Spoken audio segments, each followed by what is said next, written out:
All right. When I usually give this presentation, I usually focus first on the mosquitoes, the oddities, and the abundance of mosquitoes, and then talk about the key diseases that we're concerned about. But it usually takes up to an hour, and I know time is limited. So what I'm going to do is focus tonight just on the protection part. How you can protect your person, how things you can do to protect your property, and finally to protection for the entire community. So that's what I'm going to be talking to this evening. So let's start off. Let's see if I can reach this here.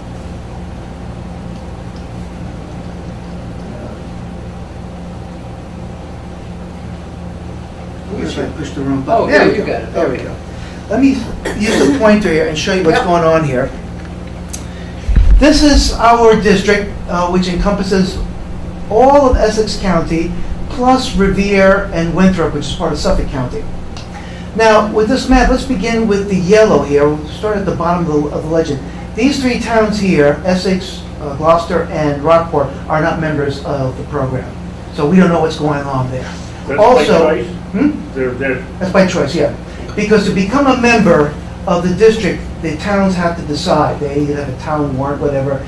We're, as I like to say, we're a quasi-state agency in the sense that my check says Commonwealth of Massachusetts, but the funding for all our programs comes from the cities and towns that subscribe to our services. Those three towns had some interest this year, but finally they elected not to join. Same thing here with Lawrence. Okay. Now the towns that are in white here, these towns we did not pick up any virus last year. Doesn't mean that there wasn't any virus, it's just that we didn't. And by virus, you mean West Nile? West Nile and Tripoli virus. Okay. The towns in red were towns in which we had only West Nile virus picked up in mosquitoes. Okay. The towns in blue were towns that we picked up only Tripoli virus. Tripoli stands for Eastern Equine Encephalitis Virus. And here is our fair town of Rowley. And as you can see, it's in blue because we picked up Tripoli here at the end of last summer. The towns with hash marks like Georgetown and Amesbury, these were the only two towns where we had human fatalities last year due to Eastern Equine Encephalitis.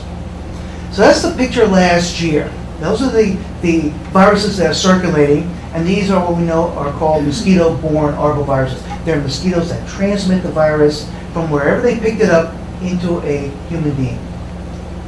So let's talk a little bit about the transmission cycle of Tripoli and West Nile, because the cycle is basically the same. The viruses may be different, but the pattern is the same. These viruses, like the one that's pictured there, are actually viruses that are normally found in birds. These are bird viruses. And the birds get the viruses from a mosquito bite. So the virus infects the bird, the virus builds up its number or amplifies its number in this host, and then comes another mosquito, bites the bird, picks up the virus, and then the cycle just continues to repeat itself between mosquito, bird, mosquito, bird. Now the birds generally don't suffer from any obvious signs and symptoms of the infection that we know of, okay? Now what happens where we get involved is that when other mosquitoes, now before I go on, this mosquito vector, which is called an enzootic vector, is what we call an animal-to-animal vector or carrier.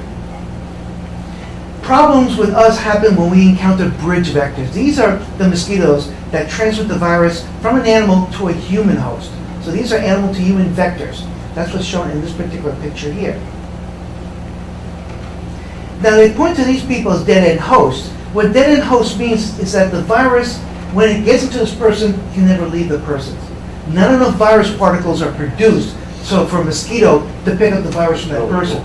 So really, from the perspective of the mosquito, from the perspective of the virus, it doesn't want to get into the human host because it can never leave.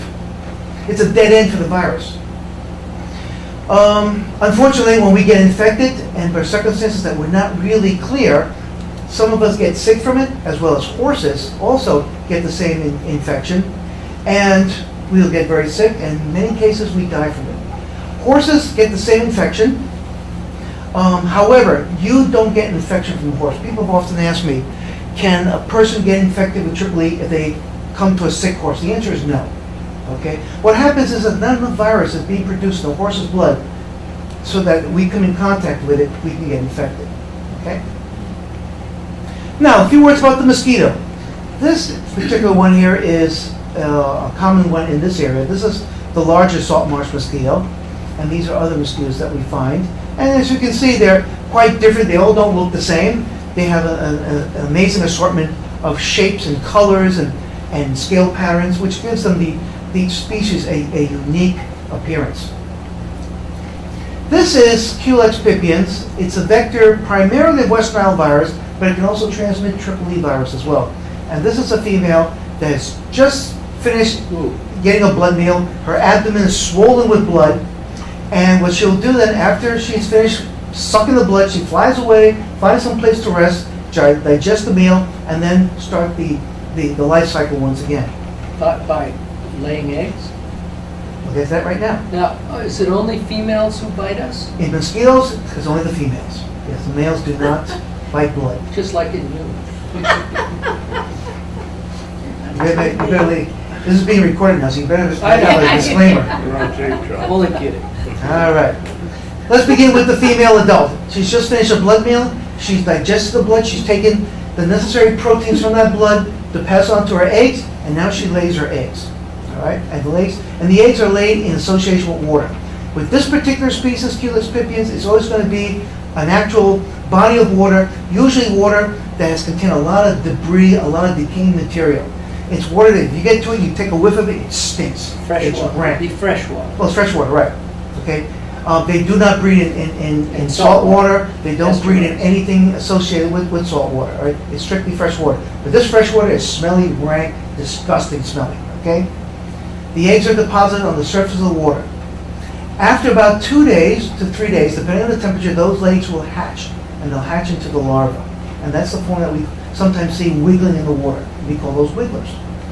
Now, why is that water rank and smelly favorable for the species? Well, when those eggs hatch, they're surrounded by water that's full of bacteria, because in decaying water, they'll have a lot of bacteria. And that's basically food for the little babies. So this insect is actually expressing parental care. Okay? So she lays the eggs, the water, the larva hatch, the larva will feed the bacteria, and they'll be around for maybe a week, maybe 10 days, depending on the temperature. When they finish their larval development, they then form this stage called the pupa. We've heard about dragonflies eating mosquito larvae. Is that a fact? No, they only eat the larva. The dragonfly nymphs that live in the water will eat the mosquito larva, but the dragonfly adults, they're not going to go into the water. They're going to be going after the adults. Okay? The pupa is very much like a cocoon in a butterfly. Okay? It's in that pupa where this magical transformation takes place, where the larval tissues break down and the adult tissues begin to develop. How many days between? Well, the larva could be anywhere from a week to 10 days, maybe 2 weeks, depending on the temperature. The warmer the temperature, the faster the development. The pupal stage will be about 3 days. Okay? Again, depending on the temperature, maybe as short as a day, but usually 2 to 3 days. Notice that you have these structures making contact with the surface of water. These are sometimes called ear trumpets, but they're not really ears. They're tubes for the pupa to breathe, because these creatures, even though they're living in water, have to breathe the atmospheric air. So they always have to make contact with the surface. That's why in the old days, they used to pour in kerosene in freshwater swamps. Okay? The kerosene would form a film on top of the surface of the water, blocking the passage of oxygen into the pupa, and the mosquitoes would die. We can't do that anymore. Okay, so the pupa survive, and from the pupa emerges the adult. After the adults take about a day to complete their maturity. So they'll be inactive for a day or so, and then they'll mate, and then the females will start looking for blood meal, and the cycle repeats itself. Now, we've got these mosquitoes out there that are active right now. Not all mosquito species bite humans, okay, but some do. So how do we reduce the risk of getting bit by these mosquitoes, and more importantly, how do we reduce the risk of getting infected by the viruses that they might be transmitting? So how do we protect ourselves? And I organize the rest of this presentation into 3 categories of protection. First is personal protection, how to protect your person from having mosquitoes come into contact with you. Secondly, how do you protect your property from being sources of breeding for mosquitoes? And finally, what I call peripheral. What happens from your neighbor's yard to your neighborhood to your entire town? How is protection from mosquitoes occurring in that particular realm of the world? So I'm going to go into all these three. Personal protection. Well, the first thing to protect yourself from mosquitoes is not going out when they're out. Avoid going outside when they're most active. For the West Nile virus mosquito vectors, the biting time is usually from the late afternoon to the middle of the evening. That's when they're most active. That's when they're going to be biting. So you can avoid going out. But of course, we live for the summer. I mean, after the miserable winters we've been spending the last couple of years, we're dying for the summer to come. And when the summer arrives, we want to be outside. We want to be enjoying living in an area that has temperate climate, that has a wonderful place to be living. You want to be outside. And here comes these damn mosquitoes. So, yeah, you're going to go outside. So what do you do next? Well, if you're going to be outside during the peak biting time, you have to wear insect repellent. There's no other way around it. What's your preference for types of... Well, the experts, and I agree with them, is anything that has DEET in it. Usually about 30% DEET. Is 30% enough, or there are some that have 60? The experts are saying that 30% is adequate. The more DEET is not going to significantly increase your protection. And you apply it directly on your skin? Yeah. Apply it directly on your skin. You can use a spray. You can use a bottle of liquid and apply it onto you. The thing with these repellents is that in the summertime, you're going to have to repeat the applications. Because once you're outside and once you're active for even up to an hour, you're going to have to reapply the material. Because it evaporates, because it loses its potency after it's been exposed to the air. So you're going to have to constantly, repeatedly apply this material, especially during the times of extreme heat or extreme activity. Because if you're very, very active and you're sweating, the sweat and the evaporation is going to evaporate also the DEET. So you're going to have to apply it more frequently. When you go swimming and you come back out, you're going to have to spray yourself.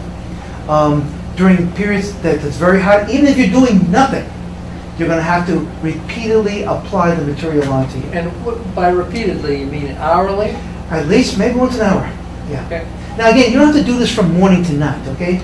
These mosquitoes, as I said, are most active from the mid-afternoon to the early middle of the evening. That's the time you're going to be applying if you're going to be outside.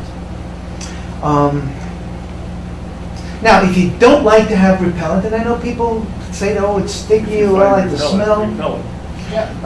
You take up bowling. Well, you can make sure that you're fully clothed, that you always have a long sleeve shirt on, that you have pants on. Go fully clothed, or you can wear a net hat, and that will keep the mosquitoes from biting your face. So with personal protection, really, the products that are on the market are pretty good. Are they the best that there is? No. So far, no one has come up with the best repellent, the perfect repellent yet. So this is what we have, and there's really nothing better. People come to me swearing about cloves of garlic, lemon oil, lavender, cinnamon. I tell those people, if they work for you, fine, but they have not been proven. They have not been shown via scientific testing to work in effectively repelling mosquitoes. So this is what's out there. Now, on your property, what do you have to do to make sure they don't get onto your property and get into your house, for example? You want to reduce the presence on your property. You want to eliminate breeding on your property. And by eliminate breeding, I'm going to show you in the next couple of slides how to scout for breeding sites, how to look for those containers that are holding water and get rid of them, and what you can do to prevent larvae, mosquito larvae, from developing in permanent structures on your property. So let's begin with reducing their presence. This sounds obvious, but it's amazing how many people don't do this. Make sure your windows have screens on it. Make sure your porches are screened. And make sure there are no holes in the screens. This is a house in Methuen that happened to be next door to a property I was inspecting, and it has screens and all that, When you look closely at the screens, they had these horrendous tears in the screens. And frankly, I don't know what purpose they were serving, because they weren't definitely going to not stop mosquitoes. And in fact, you have to check when you put your screens onto your windows, then make sure that the screens are perfectly flushed with the window. Because if there's any little gaps, if there's a little gap in this corner here, the mosquitoes will find it and they'll get through and they'll get into your house. Because the mosquitoes are attracted to the carbon dioxide, Yeah. right? So they're trying to come into the house. Right. They detect, well, some species will go indoors no matter what. And when they go inside, then they start looking for a host. And as you said, they will look for, or they will try to detect the carbon dioxide that we emit. That's going to be their homing beacon to go on to you. All right? So again, look for screens and look for the holes and patch up the holes. Don't leave these horrendous holes in your screens because you're going to let the mosquitoes in. Now, Esteban, you have about 15 more minutes. Yeah, okay. Just All right. not to push you. Okay. Now, people have asked me about mosquito magnets. Okay? And my answer is always the same. Mosquito magnets work. They work very well, but they I do see not. that maybe. Hmm? I see that maybe. Maybe, yeah. Yeah, they work. They work very well. But they do not solve your mosquito problems. All right? If you think that your mosquito problems are solved because you got a mosquito magnet, I don't think so. Let me explain why. That mosquito magnet is working like our surveillance traps in the sense that it's releasing carbon dioxide. It is releasing huge amounts of carbon dioxide. So you're not only attracting mosquitoes around your house, you're attracting mosquitoes around the entire neighborhood, and they're coming right into your property. And here's the thing, if you happen to be outside when that magnet is running, and they're flying towards the magnet, and they detect you, they're going to go to you. Because we're releasing chemicals from our skin, like lactic acid, that they use to hone in to make sure they're going after the exact host. Because a lot of animals release CO2, but mosquitoes don't feed on all the animals. They feed on specific animals. And how they can tell is because of the additional chemicals that we produce. So, the ideal use would be to have everyone have one on their property. Now, I don't know if the town of Raleigh is rich enough to give everyone a mosquito magnet. If you are, then God bless you. I mean, that's wonderful. You're doing that. You're helping control mosquito problems. But I don't think that's the reality. So here's what I tell people: if you got a magnet, if you're going to have an activity in your house, a picnic, birthday party, place that magnet in the furthest corner of your property, and then leave it on for several days, and then just before the event, shut it off. Okay?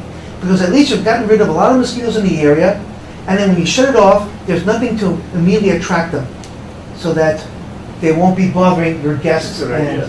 So you can try that. Eliminate mosquito breeding. You have to look for the permanent structures that hold water in your property and try to get rid of the water that's accumulating inside there. Do it regularly. What do I mean? Things like bird baths, urns, inactive fountains, gutters, unused swimming pools. These are permanent structures that are going to hold water, and you're going to have to find ways to try to eliminate the water on a regular basis. Once a week, once every 10 days. Don't let that water stand for any extended period, that then the mosquitoes are going to lay their eggs and allow for breeding to occur. Here's a bird bath that I found up in Amesbury. It had some water in there. It's been sitting there for quite some time. I used a dipper to collect some of the water, and lo and behold, we have mosquito larvae. So if you can drain that at least once a week, just use a hose and get rid of that water once a week, that will help. If your property collects water on the ground, you have to find a way to drain that water. Now, if it's after a heavy rain like we had today, and it's there for a day or two and then disappears and never again, fine, there's no problem. But if you have a wet spot on your property that continues to hold water, you got to find a way to drain it. Because if not, you're going to have mosquitoes breeding there. If you have some sort of structure that's holding back the flow of water over a ditch, get rid of that structure. Allow that water to flow. If you have trees with these huge holes, okay, these tree holes here, mosquitoes will breed in that. There's specific species that breed only in tree holes. So you want to look for those and drain them. This was a ditch in Amesbury, and it was covered with leaves. It looks like it wasn't very deep. We pressed a dipper into that mass of wet leaves and found that there was plenty of water in there. And this was the water we collected. And all those dots you see there are mosquito pupa. In other words, those are adults. adults will be emerging from there within a day or two. And usually at that point, there's not much you can do for treatment. You gotta find ways to eliminate any container that holds water. Any container that holds water. Jars, bottles, cans, discarded tires. Don't ask me why people like to hold on to discarded tires in their backyards. But you gotta get rid of those. Kiddie pools, pool covers. All these structures are excellent at holding water. And they'll hold water for some time, allowing the water to age, creating the perfect breeding ground for Culex pipiens mosquitoes. This was a property in West Newbury. The owner, for some reason, had I think he had some sort of disagreement with his wife. And it escalated into this big argument, and escalated into all this debris being shoved all around the property. That looks like your bag. No, it looks like yours. Mine's clean.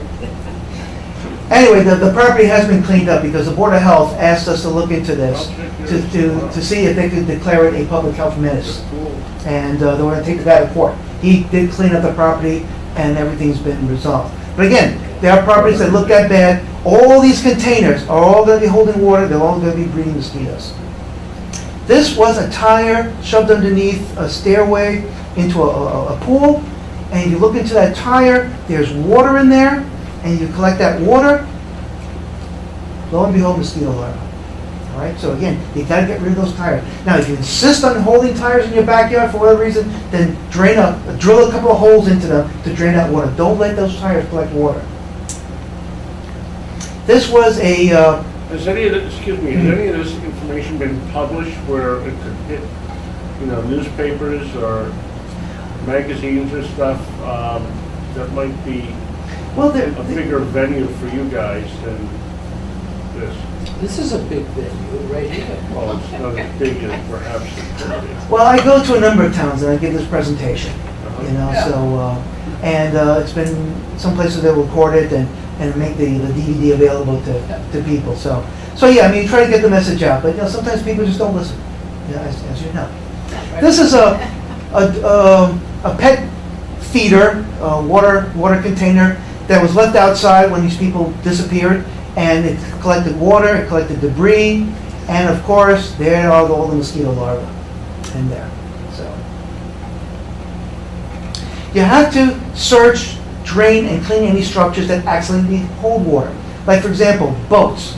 There are people who store boats in their backyards. They don't cover the boats or they don't turn them over, and what happens is that they're going to breed mosquitoes. One of the hardest things I know for people to do is go up into the rain gutter and clean those gutters. Everyone hates doing that, but those gutters, as you can see, can easily accumulate all kinds of debris, and the water can then be backed up, and in that water are mosquitoes breeding. This was a boat in someone's backyard. There was a little bit of water collected at the bottom. I went and sampled that water, and lo and behold, we have mosquito larvae. So, if you have structures on your property and you can't get rid of the water, you have to find ways of preventing larvae from developing in those structures. If you have a fountain, keep the fountain active, because water that's moving, mosquitoes will not breed in that water, okay? It's got to be an active fountain. You've got to keep it on as much as possible to keep mosquitoes from breeding in that. If you have fish ponds, well, it'd be nice if you kept those ponds stocked with fish. Because if you have fish, they're going to eat the mosquito larvae. No mosquito larva is going to survive that. So if you have a fish pond, put fish in it. I mean, they will eat the mosquito larvae, rest assured. If you have structures and you can't drain the water, there are products available that you can add to that water that will kill the mosquito larvae. And the best product is something called mosquito dunks. And there are a number of manufacturers that make them, and you can get them in any hardware store. And what happens is that these dunks, these either briquettes, they can be the form of donuts, briquettes, you drop them in the water, what happens, these briquettes begin to break down and release bacteria. And it's the bacteria that when the mosquitoes eat the bacteria, it kills the mosquitoes. It's Bacillus thuringiensis, BTI. Oh, so it's the same thing? Yeah. Exactly. Spray over the salt. Exactly. But here you can do them around your own property, okay? And they'll work for at least maybe 2, 3, 4 weeks, you know, if you notice the dunk has completely disappeared, if you notice larvae there, drop another dunk in there. In fact, if you do it just once a month on a regular basis, that should help keep the numbers to a minimum, or maybe not, you won't have any mosquitoes at all. You apply those regularly to bird baths and to rain barrels. People like to collect rainwater, well, the mosquitoes are going to breed in those. So you drop one of those in there, that will control the mosquitoes. Now, what about beyond your property? Because no matter how well you have your property under control, you've done everything that I told you to do. What about your neighbor? What about in front of in front of your house, the street in front of your house? What about your community? Are people around you as good as you are in protecting the property, or they're slobs and losers who Slow down now. Because of course there's no one like that up here. Now you have 10 minutes. Okay. Okay.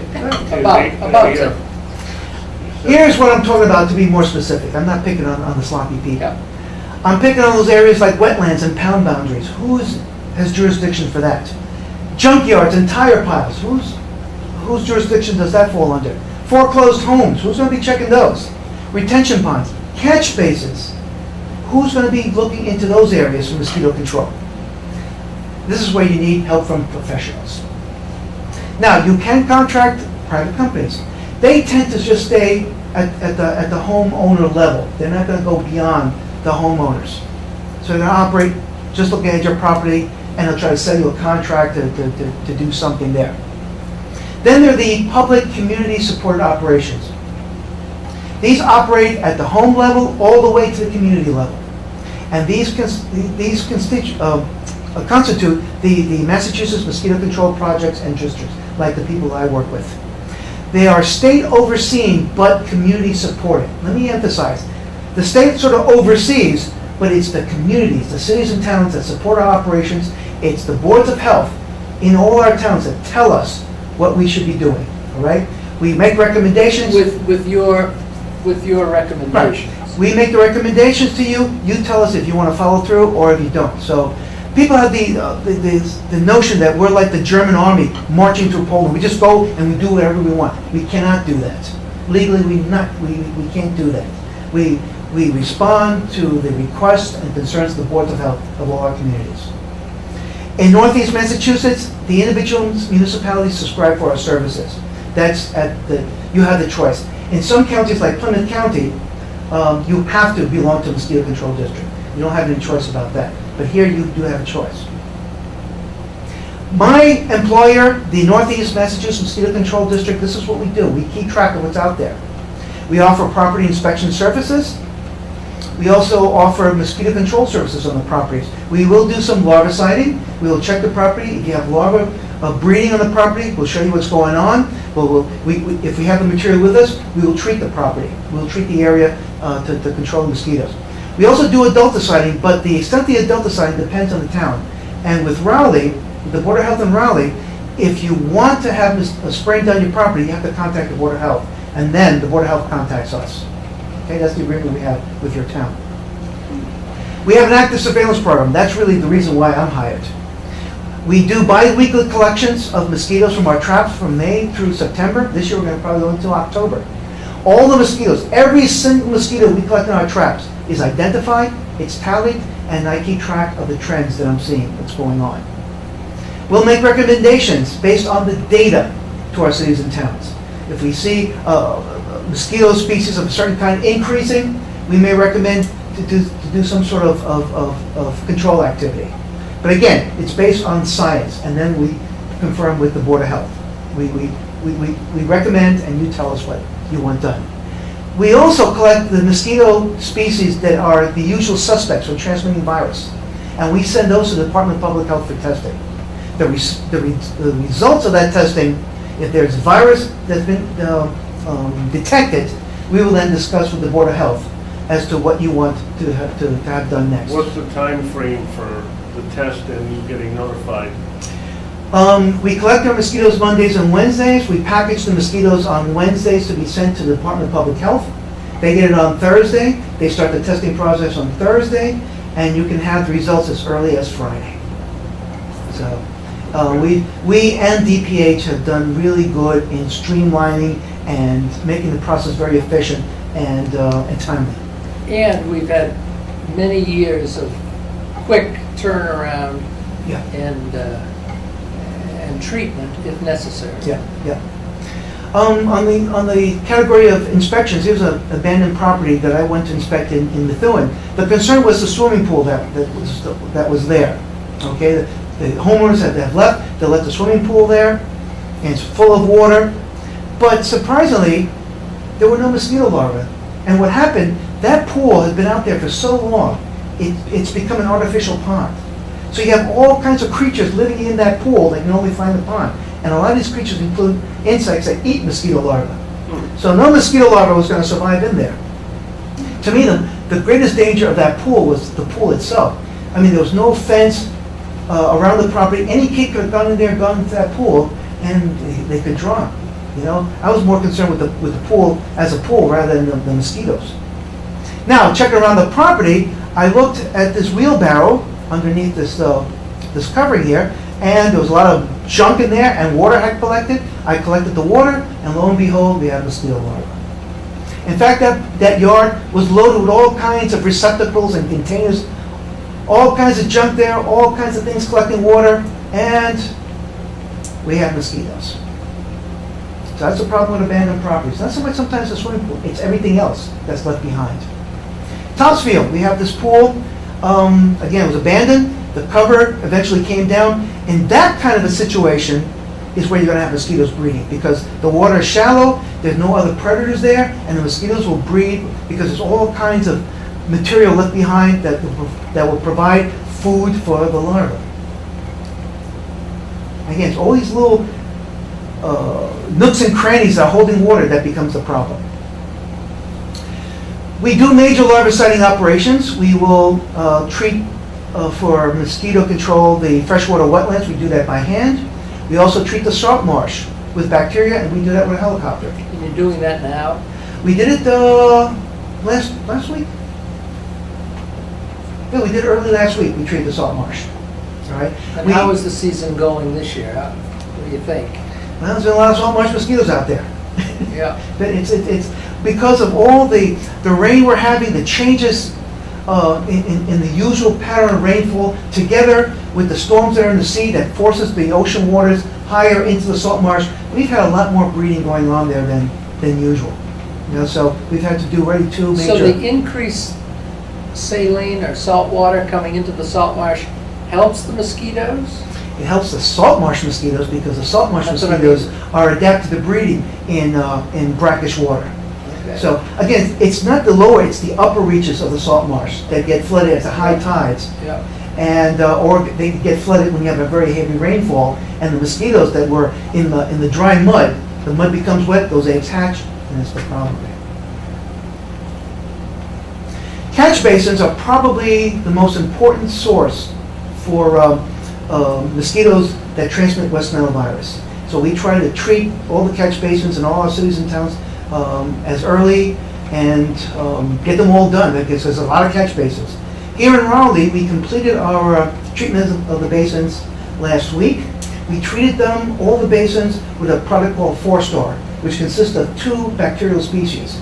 And the formulation has been designed to give treatment up to 180 days. So that's why they were treated early in the year. Theoretically, we don't have to come back to treatment because the material should last to the rest of the summer. Even now, though there have been heavy rains? Well, if you get a real heavy rain that washes all the water out of that catch basin, then we'd have to retreat. And you will, under our contract? Let's hope so. I mean, we have a lot of cities and towns. Wait a second, I don't like that answer. Well, let's get a clarification on that. We will do We've the had a best lot we of can. rain. We'll do the best we can. Right now, the basins are holding that water, okay? If you have continuous rainfall that the water starts getting flushed out of those basins, okay, then there's a possibility that we will have to treat those again. And again, it depends on all the other cities and towns we have and where you stand in the priority. At least we treat it. Well, as far as we're concerned, we stand number 1. Okay, you say so. That's exactly right. Okay. Anyway, we'll talk. All right, that's larviciding. We also do adulticiding, the ground-based truck spray.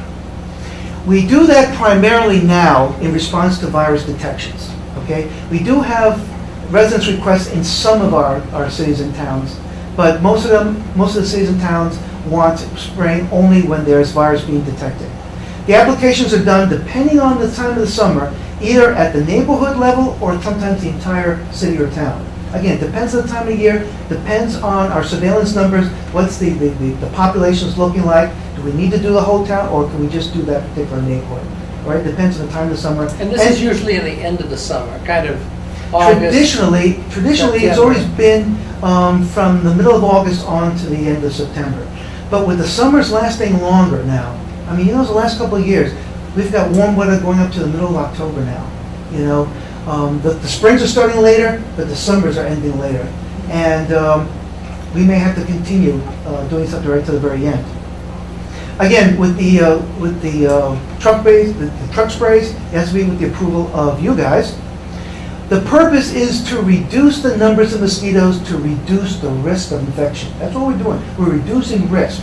Some people have the notion that we're trying to eliminate the risk. No, that's an impossibility. We're not trying to eradicate all the mosquitoes. That's impossible. We can't do that for a whole bunch of reasons. We're trying to reduce the risk. That's the key here, to make it a little safer. But you still have to practice all those prevention measures that I mentioned before.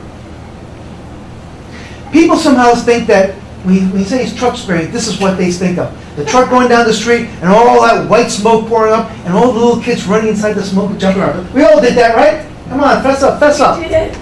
DDT. And we're still alive. Though, to be honest with you, all that smoke is due to the diesel, okay?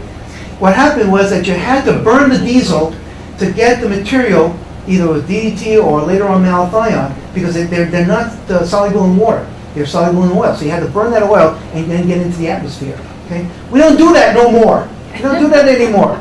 This is how we spray. We use something called ultra-low volume. It's a little gadget here in the back of a spray truck, and it releases a very fine mist. Normally, you can't see that mist. I had to get the truck to spray in the daytime in the sunlight so you could see something of a cloud there. But it's a very, very fine mist. How fine? The particles of that mist are of a size of 15 to 20 microns. And if you remember, a micron is 1/1000th of a millimeter. Right? So we're talking about very, very fine products. 20 microns is a human hair. Yeah, the thickness of a human hair. Yeah. All right, so we're talking something even smaller than that. All right? And because we can release such a fine mist, we use less product. Less than 1 fluid acre of insecticide covers 1 fluid ounce. 1 fluid ounce. I'm sorry, 1 fluid ounce. 1 fluid ounce covers about an acre. So we're using less material to cover more area. And the applications are done at night because the material that we use, it breaks down in sunlight. So we spray at night. And that's when the mosquitoes are active, at night. People have concern about the bees. Well, the bees are generally not active at night. So they're not going to be pollinating or anything at night. And I tell people, if you have hives, and if our truck spray trucks are going to be somewhere near there, you may want to cover up the hives just to be on the safe side. Take-home messages, finally. I remind people that we are the ones that are the invaders. We're the squatters in their territory. They set the rules. We must obey. Because if you know that when we've tried to set the rules onto nature, we've paid for it dearly. So we got to know that nature has its rules and we have to obey. We have to somehow make some compromises with it. Secondly, people need to take the time to ensure that yourselves and your loved ones are protected when going outside. It's common sense, but sometimes people don't think that way. Beware of what's going on in your backyard and take the necessary actions. So take the time to look around. Check what's going on. If you see containers holding water, get rid of those containers. Climb up that ladder, get to those gutters, clean those gutters, because you're going to have mosquitoes breeding there. And finally, keep informed on mosquito and arbovirus announcements in your town, and support the efforts for control. And my time is over. I thank you for yours. There's our website. There's our office phone number if you need to contact us for any questions or concerns. Be my guest. Give us a call. Thank you very much for your attention. Escobar, thank you very much. Thank you. It's a lovely presentation.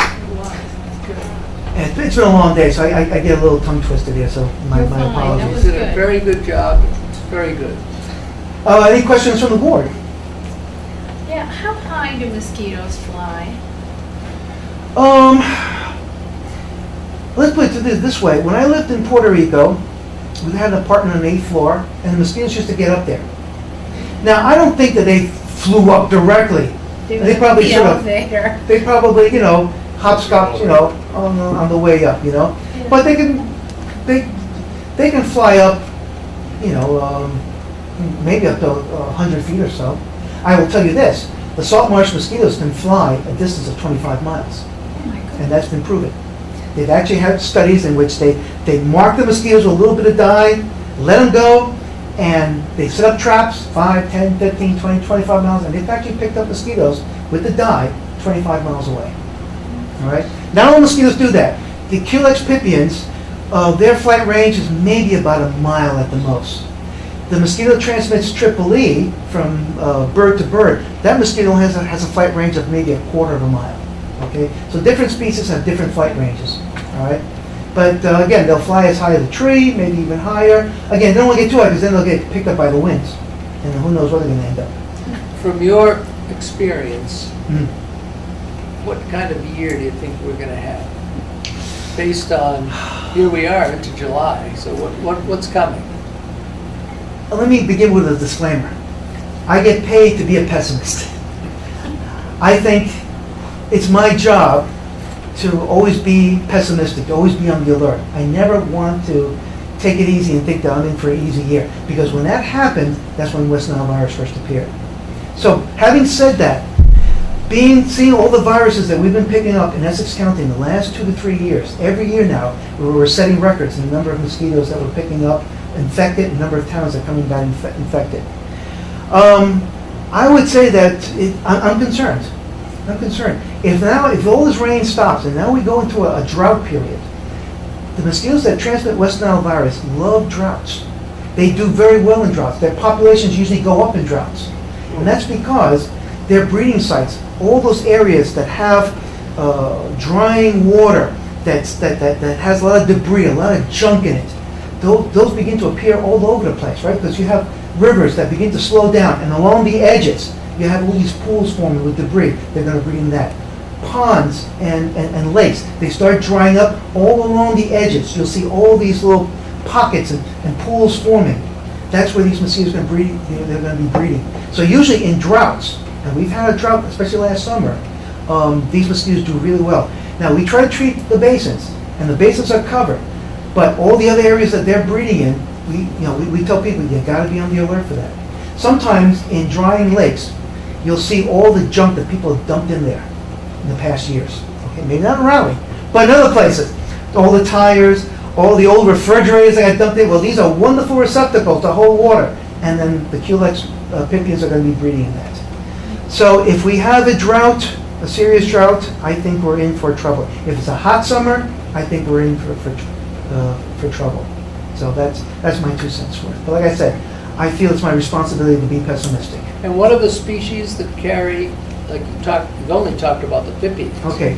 But what are the other ones that are the bad ones? The bad species, well, we have the mosquitoes that pick up the virus from the birds and pass on to humans. Culex pipiens is a principal vector in that regards. There's a mosquito that's becoming abundant right now. It's called the salt and pepper or cattail swamp mosquito. They're fairly big. They're active sometimes in the middle of the day. They normally don't transmit virus, but if they bite an infected bird and get infected, they can then pass the infection on to you. Okay? So that mosquito is very active right now. It's probably the most abundant mosquito we have. Salt marsh mosquitoes, surprisingly, we have not found infected with virus. Okay? So you're lucky with that. But again, I always try to send those to be tested because you never know. Okay?